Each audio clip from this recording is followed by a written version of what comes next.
નમસ્કાર, ઉજાસ ટીવીમાં હું પંકજ આપનું સ્વાગત કરું છું. આજના તારીખ 5 નવેમ્બર અને બુધવારના અમેરિકાના મુખ્ય સમાચારોમાં જોઈએ તો અમેરિકાના કેન્ટુકીમાં એક વિમાની દુર્ઘટના સર્જાય છે. અમદાવાદની જેમ આ પ્લેન દુર્ઘટનામાં જીવતા લોકો ભડથું થઈ ગયા છે. બચાવો બચાવોની ચીચિયારીથી લોકો ધ્રુજી ઉઠ્યા, જેનો લાઈવ વિડીયો અમે તમને બતાવીશું. સાથે જ ન્યુયોર્કમાં ટ્રમ્પની હાર થઈ છે, મમદાની જીત્યા છે, જેથી ટ્રમ્પ હવે શિકાગોની જેમ ન્યુયોર્કમાં પણ આઈસ મિલિટરી ઉતારી શકે છે. આ ઉપરાંત વાત કરીશું કે ભારતીય દંપતી દ્વારા ગેરકાયદે રીતે અમેરિકામાં લોકોને મોકલવામાં આવી રહ્યા હતા, જેનો પર્દાફાશ થયો છે.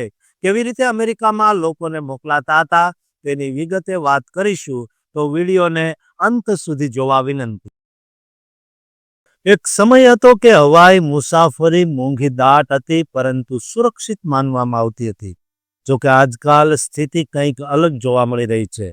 રોજે રોજ હવામાં ઉડતા પ્લેન ધડામ દઈને નીચે પડતા જોવા મળી રહ્યા છે. અમદાવાદ હોય કે અમેરિકા, તમામ જગ્યાએ પ્લેન દુર્ઘટના વધી રહી છે.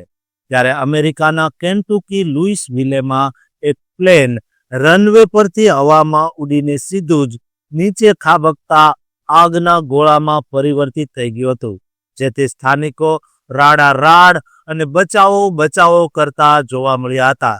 જેનો સૌ પ્રથમ આ વિડીયો જુઓ. ¡Oh my God! ¡Ay, ¡Corre pinga! para atrás, papi! ¿Viste? Te lo estoy diciendo, Dios mío. ¡Ay, pinga! ¡Ay, Dios mío! ¡Pero qué pinga! Vamos a ver, Papi, espérate, cuidado. espérate. ¡Ay, Dios mío, señor! Pinga, hacer. Hacer, cojones. ¡Mira la cantidad de gente cogiendo candela, papi! No, pinga. તમે જે video જોયો તે કેન્ટુકીના લુઇસવિલેમાં અમદાવાદમાં થયેલા plane crash જેવું જ એક cargo વિમાન ક્રેશ થયું હતું. આ અકસ્માતમાં 7 લોકોના મોત થયા છે, જ્યારે ઓછામાં ઓછા 11 લોકો ઘાયલ થયા છે. ફેડરલ એવિએશન ઓથોરિટી FAA અનુસાર યુપીએસ ફ્લાઇટ 2976 એ મુહમ્મદ અલી ઇન્ટરનેશનલ એરપોર્ટથી હવાઈના હોનોલુલુમાં ડેનિયલ ઇનોએ ઇન્ટરનેશનલ એરપોર્ટ માટે ઉડાન ભરી હતી. FAAએ અહેવાલ આપ્યો છે કે આ અકસ્માત સાંજે 5:15 વાગ્યે સ્થાનિક સમય પ્રમાણે થયો હતો. એરપોર્ટની દક્ષિણમાં ગાઢ ધુમાડો અને જ્વાળાઓ જોવા મળી હતી. સોશિયલ મીડિયા પર ફરતા વિડીયોમાં તીવ્ર જ્વાળાઓ અને કાટમાળ જોવા મળ્યો હતો. પોલીસે એરપોર્ટની 8 કિલોમીટરની ત્રિજ્યામાં રહેતા લોકોને ઘરની અંદર રહેવાનો આદેશ આપ્યો છે. એરપોર્ટને અસ્થાયી રૂપે બંધ કરવામાં આવ્યું છે. લુઇસવિલે પોલીસ LMPDએ જણાવ્યું હતું કે ઘટના સ્થળે હજુ પણ આગ અને કાટમાળ છે. પ્રારંભિક તપાસ સૂચવે છે કે આગ 2010ની યુપીએસ ફ્લાઇટ 6ના અકસ્માતની જેમ જ વિમાનમાં લિથિયમ બેટરીને કારણે લાગી હોઈ શકે છે. યુપીએસે જણાવ્યું હતું કે વિમાનમાં 3 ક્રૂ સભ્ય હતા. હજુ સુધી કોઈ ઈજા કે જાનહાનિની પુષ્ટિ થઈ નથી. મીડિયા અહેવાલોમાં દાવો કરવામાં આવ્યો છે કે વિમાનમાં આશરે 25,000 ગેલન એટલે કે 95,000 લીટર જેટલું ઈંધણ હતું, જેના કારણે આગ ઝડપથી ફેલાઈ ગઈ હતી. મેકડોનેલ ડગ્લાસ MD-11 મોડલનું વિમાન યુપીએસ વર્લ્ડ પોર્ટ સુવિધા નજીક ક્રેશ થતા એક વિશાળ આગના ગોળામાં ફેરવાઈ ગયું હતું. આ મોડલ સૌ પ્રથમ વર્ષ 1990માં પેસેન્જર એરક્રાફ્ટ તરીકે લોન્ચ કરવામાં આવ્યું હતું, પરંતુ પાછળથી વધતા ઈંધણ ખર્ચને કારણે તેને કાર્ગો એરક્રાફ્ટમાં રૂપાંતરિત કરવામાં આવ્યું હતું. આ વિમાન લગભગ 2.8 લાખ કિલો વજન લઈને ઉડી શકે છે અને તેમાં 38,000 ગેલન એટલે કે લગભગ 1.44 લાખ લીટર જેટલું ઈંધણ ભરી શકાય છે. આ એરપોર્ટ યુપીએસનું મુખ્ય કેન્દ્ર છે, જ્યાં 12,000થી વધુ કર્મચારીઓ દરરોજ 20 લાખ પાર્સલનું સંચાલન કરે છે. આ કેન્દ્ર 5 મિલિયન ચોરસ ફૂટમાં ફેલાયેલું છે. પોલીસ અને ફાયર બ્રિગેડની ટીમો તાત્કાલિક ઘટના સ્થળે પહોંચી ગઈ હતી અને આગ ઓલવવાનું કામ ઝડપથી શરૂ કરી દીધું હતું. યુપીએસ એરલાઇન્સે જણાવ્યું હતું કે કેન્ટુકી પ્લેન વિશે નવી માહિતી ઉપલબ્ધ થતા અપડેટ્સ શેર કરવામાં આવશે. FAA અને national transportation secretary board NTSB સંયુક્ત રીતે કંપનીના સૌથી મોટા હબ યુપીએસ વર્લ્ડ પોર્ટ તરીકે ઓળખાતા એરપોર્ટ પર અકસ્માતની તપાસ કરી રહ્યા છે. ફ્લાઇટ રડાર 24ના ફ્લાઇટ ટ્રેકિંગ ડેટા દર્શાવે છે કે ફ્લાઇટ નોંધાયેલા N25-9 UP લુઇસવિલેથી સાંજે 5:10 વાગે ઉડાન ભરી હતી અને રડારથી ગાયબ થાય તે પહેલા થોડી વારમાં ઉપર તરફ આગળ વધી રહી હતી. FAA અને નેશનલ ટ્રાન્સપોર્ટેશન સેફ્ટી બોર્ડ NTSBએ જાહેરાત કરી હતી કે તેઓ અકસ્માતના કારણોની તપાસ કરશે. બ્લેક બોક્સ મળ્યા બાદ તમામ ચોંકાવનારા ઘટસ્ફોટ થશે તેમ હાલ માનવામાં આવી રહ્યું છે. ન્યુયોર્ક મેયર પદની ચૂંટણીમાં ભારતીય મૂળના મુસ્લિમ ઉમેદવાર ઝોહરાન મમદાનીની વિજય ઘોષણા માત્ર એક રાજકીય જીત નથી, પરંતુ ડોનાલ્ડ ટ્રમ્પની કટ્ટર ઇમિગ્રેશન વિરોધી નીતિઓ અને તેમના અલ્ટ્રા રાષ્ટ્રવાદી એજન્ડા પરનો સીધો અને સખત પ્રહાર છે. ટ્રમ્પના જાહેરમાં આપેલા નિવેદનો અને મમદાનીના વિજય પછીની તેમની છંછેડાયેલી પ્રતિક્રિયા દર્શાવે છે કે ન્યુયોર્ક શહેર હવે એક નવા રાજકીય સંઘર્ષના કેન્દ્રમાં છે. ટ્રમ્પે સ્પષ્ટ ચેતવણી આપી છે કે જો મમદાની જીતશે તો તેઓ શહેરને મળતું કેન્દ્રીય નાણાં ભંડોળ અટકાવી દેશે. આ ધમકી અને મમદાનીની ગેરકાયદે વસતા ઇમિગ્રન્ટ્સને સુરક્ષા આપવાની પ્રતિબદ્ધતા વચ્ચે ટ્રમ્પ હવે તેમની federal agency immigration and customs enforcement આઈસનો ઉપયોગ કરીને ન્યુયોર્કને નિશાન બનાવી શકે છે. શિકાગોમાં જેમ આઈસ મિલિટરી દ્વારા કાર્યવાહી કરવામાં આવી રહી છે તેવી જ તીવ્ર અને આક્રમક કાર્યવાહી ન્યુયોર્કમાં પણ જોવા મળી શકે છે. મમદાનીની જીતથી ટ્રમ્પનું ઇમિગ્રેશન વિરોધી વલણ વધુ મજબૂત બન્યું છે અને હવે ન્યુયોર્ક શહેર શરણાગતિ શહેર તરીકેની ઓળખ બચાવવા માટે આકરા પડકારોનો સામનો કરવા તૈયાર રહેવું પડશે. ન્યુયોર્ક મેયર પદની ચૂંટણીમાં ભારતીય મૂળના મુસ્લિમ નેતા ઝોહરાન મમદાનીનો વિજય એક નોંધપાત્ર રાજકીય ઘટનાક્રમ છે. આ જીત ડોનાલ્ડ ટ્રમ્પના ઇમિગ્રેશન વિરોધી અને વિભાજનકારી રાજકારણ સામે ન્યુયોર્કના લોકોનો સ્પષ્ટ જનાદેશ દર્શાવે છે. મમદાની ગેરકાયદે વસતા ઇમિગ્રન્ટ્સને ન્યુયોર્કમાં આશ્રય આપવાના સેન્ચુરી સિટીના સિદ્ધાંતના પ્રબળ સમર્થક છે, જે ટ્રમ્પની નીતિઓની બિલકુલ વિરુદ્ધ છે.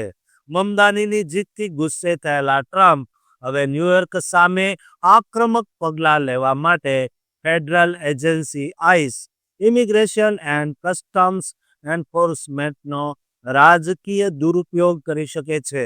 Ice military ઉતારવી. શિકાગો જેવા શહેરોમાં ભૂતકાળમાં ટ્રમ્પ વહીવટી તંત્ર દ્વારા કરવામાં આવ્યું હતું તેમ ટ્રમ્પ ન્યુયોર્કમાં પણ આઈસના સ્પેશિયલ એજન્ટ્સ અને મિલિટરી યુનિટ્સને ઉતારી શકે છે. આ યુનિટ્સનો હેતુ ગેરકાયદે વસતા લોકોને પકડીને તેમના દેશમાં ડિપોર્ટ કરવાનો હશે. આ પ્રકારની આક્રમક કાર્યવાહીથી ન્યુયોર્કના સમાજમાં ભયનું વાતાવરણ ઊભું થશે અને મેયર મમદાનીના વહીવટી તંત્ર પર દબાણ વધશે. ગ્રાન્ટ અટકાવી દેતા શું થશે? તો ચૂંટણી પહેલાની ધમકી અનુસાર ટ્રમ્પ વહીવટી તંત્ર ન્યુયોર્કને મળતા વિવિધ ફેડરલ ફંડ્સ અને ગ્રાન્ટ અટકાવી શકે છે. આનાથી શહેરની આર્થિક પરિસ્થિતિ પર ગંભીર અસર પડી શકે છે અને મમદાની માટે જાહેર સેવાઓ જેમ કે શિક્ષણ, સ્વાસ્થ્ય અને પરિવહન ચલાવવાનું મુશ્કેલ બની શકે છે. મેયર મમદાની માટેનો પડકાર અને કાર્ય યોજનાઓ. મેયર તરીકે મમદાનીએ તાત્કાલિક અસરથી ટ્રમ્પના સંભવિત હુમલાઓનો સામનો કરવા માટે મજબૂત રણનીતિ બનાવવી પડશે. શહેરી કાયદાનું રક્ષણ કરવું પડશે. મમદાનીએ ન્યૂયોર્કના પોલીસ વિભાગ અને અન્ય સ્થાનિક એજન્સીઓને સ્પષ્ટ આદેશ આપવો પડશે કે તેઓ આઈસ સાથે સહકાર ન આપે. તેમણે સ્થાનિક કાયદાઓ અને નીતિઓને વધુ મજબૂત બનાવીને ઇમિગ્રન્ટ્સને કાયદેસર સુરક્ષા પ્રદાન કરવી પડશે. કાયદેસર અને આર્થિક મોરચો. તેમણે ફેડરલ ફંડ્સ અને અટકાવવાના નિર્ણયને કોર્ટમાં પડકારવા માટે કાયદેસર ટીમને તૈયાર કરવી પડશે. ઉપરાંત ગ્રાન્ટ બંધ થવાના કિસ્સામાં શહેરી યોજનાઓ પર નકારાત્મક અસર ન થાય તે માટે વૈકલ્પિક આર્થિક સ્ત્રોતો અને સ્થાનિક કરવેરા નીતિઓ પર ભાર મૂકવો પડશે. સમાજ સાથે જોડાણ. મમદાનીએ ઇમિગ્રન્ટ સમાજમાં જાગૃતિ ફેલાવવી પડશે અને તેમને કાનૂની સહાય પૂરી પાડવા માટે સંસ્થાઓ સાથે મળીને કામ કરવું પડશે. આ સંઘર્ષમાં જનતાનો સહયોગ સૌથી નિર્ણાયક સાબિત થશે. મમદાનીની જીત ન્યૂયોર્ક માટે સેન્ચુરી સિટીની ઓળખ જાળવી રાખવાનો એક મોટો પડકાર લઈને આવી છે. હવે જોવાનું એ રહેશે કે તેઓ ટ્રમ્પના આક્રમક રાજકારણનો કેવી રીતે સામનો કરે છે. અમારી આ તમામ બાબતો પર ખાસ નજર રહેશે. અમેરિકાને સપનાની ભૂમિ કહેવામાં આવે છે. ડોલરિયા દેશમાં લોકો ગમે તેમ કરીને પહોંચી જવા માટે તત્પર હોય છે, જેમાં ગેરકાયદે ડંકી રૂટથી જવામાં ભારતીયો અને ખાસ કરીને ગુજરાતીઓની સંખ્યા વધારે હોય છે. ગુજરાતના ગુંડીચા ગામનું એક પરિવાર આવા જ રૂટ પરથી અમેરિકા પહોંચે તે પહેલા પરમાત્મા પાસે પહોંચી ગયું હોવાનું સામે આવ્યું હતું. ત્યારે આ રૂટની ખૂબ ટીકા થઈ હતી. ત્યારે આજે વાત કરવી છે આવા જ રૂટ મારફતે લઈ જનારા કપલની, જેની પર હાલ આખરી કાર્યવાહી થઈ રહી છે. યુએસએ એક ભારતીય દંપતી, ઇન્ડિયન કપલ અને તેમની 100 કંપનીઓ પર માનવ તસ્કરીના ગંભીર આરોપસર મોટી કાર્યવાહી કરી રહ્યું છે. દિલ્હીમાં જન્મેલા વિક્રાંત ભારદ્વાજ અને તેમની પત્ની ઇન્દુ રાણી પર હાઈટેક આંતરરાષ્ટ્રીય સ્મગલિંગ નેટવર્ક ચલાવવાનો આરોપ છે. તેણે એશિયા, મિડલ ઇસ્ટ અને યુરોપ સહિત દુનિયાભરમાંથી ગેરકાયદેસર રીતે લોકોને મેક્સિકો લાવ્યા અને પછી તેમને પ્રાઇવેટ યાટ્સ, ચાર્ટર્ડ ફ્લાઇટ્સ અને મેક્સિકોના ડ્રગ કાર્ટેલ જેમ કે સિનાલોઆ કાર્ટેલની મદદથી યુએસ બોર્ડર સુધી પહોંચાડ્યા. આ દંપતી હજારો ડોલર વસૂલતું હતું અને આ પૈસા ભારત, મેક્સિકો અને યુએમાં રિયલ એસ્ટેટ અને હોસ્પિટાલિટી કંપનીઓ દ્વારા મની લોન્ડરિંગ કરતું હતું. યુએસ ટ્રેઝરી વિભાગે તેમના તમામ યુએસ નિયંત્રિત એસેટ્સ અને પ્રોપર્ટીઝને ફ્રીઝ કરીને આ નેટવર્કની કમર તોડવાનો દાવો કર્યો છે. આ કાર્યવાહી દર્શાવે છે કે ગેરકાયદેસર ઇમિગ્રન્ટ્સ માટે કેટલો મોટો અને સંગઠિત ગુનાનો ધંધો બની ગયો છે. યુએસ ટ્રેઝરી ડિપાર્ટમેન્ટે ભારતીય મૂળના વિક્રાંત ભારદ્વાજ અને તેમની પત્ની ઇન્દુ રાણી પર માનવ તસ્કરીના આરોપો હેઠળ કડક પ્રતિબંધો લગાવ્યા છે. આ દંપતી મેક્સિકોના કેન્કુનમાંથી એક વિશાળ ટ્રાન્સનેશનલ હ્યુમન નેટવર્ક સ્મગલિંગ ચલાવતું હોવાનું કહેવાય રહ્યું છે. નેટવર્ક કેવી રીતે ચાલતું હતું તો તેનો માર્ગ હતો આ નેટવર્ક એશિયા, મિડલ ઇસ્ટ, દક્ષિણ અમેરિકા અને યુરોપમાંથી માઇગ્રન્ટ્સને મેક્સિકો લાવતું હતું અને પછી તેમને યુએસ બોર્ડર સુધી પહોંચાડતું હતું. હાઈટેક વ્યવસ્થા હતી. તેના માટે પ્રાઇવેટ યાટ્સ, ચાર્ટર્ડ ફ્લાઇટ્સ અને તેમની પોતાની કંપની ઓડ મરીન્સનો ઉપયોગ થતો હતો. તેમને રહેવા માટે કાનકુન હોટલો અને હોસ્ટેલોમાં રાખવામાં આવતા હતા, જે તેમના જ વ્યવસાયો સાથે જોડાયેલા હતા. ડ્રગ કાર્ટેલ્સ સાથે જોડાણ. યુએસ અધિકારીઓનો દાવો છે કે ભારદ્વાજનું નેટવર્ક મેક્સિકોના મોટા ડ્રગ કાર્ટેલ જેમ કે સિનાલોઆ કાર્ટેલ અને હારનડેલ સેલ્સ કાર્ટેલ સાથે મળીને કામ કરતું હતું. આ કાર્ટેલ્સ તેમની સિક્યુરિટી, ટ્રાન્સપોર્ટ સપોર્ટ્સ અને ભ્રષ્ટ અધિકારીઓ સુધી પહોંચાડવામાં મદદ કરતા હતા. લાંચ આપવા માટે ભૂતપૂર્વ પોલીસ અધિકારીઓ અને કેટલાક ઉદ્યોગપતિઓનો ઉપયોગ થતો હતો. નાણાકીય વ્યવહાર અને મની લોન્ડરિંગ ખર્ચ દરેક માઇગ્રન્ટ પાસેથી હજારો ડોલર વસૂલવામાં આવતા હતા. લોન્ડરિંગની વાત કરીએ તો આ ગેરકાયદેસર પૈસાને કાયદેસર બતાવવા માટે ભારત, મેક્સિકો અને યુએઈની 16 કંપનીઓ દ્વારા તે પૈસાને ફેરવવામાં આવતા હતા. આ કંપનીઓમાં રિયલ એસ્ટેટ, વિના Shivani estate private limited, hospitality, મિશિગેશન હોસ્પિટાલિટી અને મરીન સર્વિસીસનો ઉપયોગ મની લોન્ડરિંગ માટે થતો હતો. કાર્યવાહી અને અસર. યુએસ ટ્રેઝરી ડિપાર્ટમેન્ટે વિક્રાંત ભારદ્વાજ અને ઇન્દુ રાણીની સાથે તેમની તમામ 16 સંલગ્ન કંપનીઓ પર પ્રતિબંધ લગાવ્યા છે. આ પ્રતિબંધોને કારણે યુએસ અધિકાર ક્ષેત્ર હેઠળની તેમની તમામ મિલકતો, એસેટ્સ અને બેંક ખાતાઓ તાત્કાલિક ફ્રીઝ થઈ ગયા છે. યુએસ અધિકારીઓએ આ પગલાંને ગેરકાયદેસર માઇગ્રન્ટ રૂટ સાફ કરવા માટેનું એક મોટું પગલું ગણાવ્યું છે.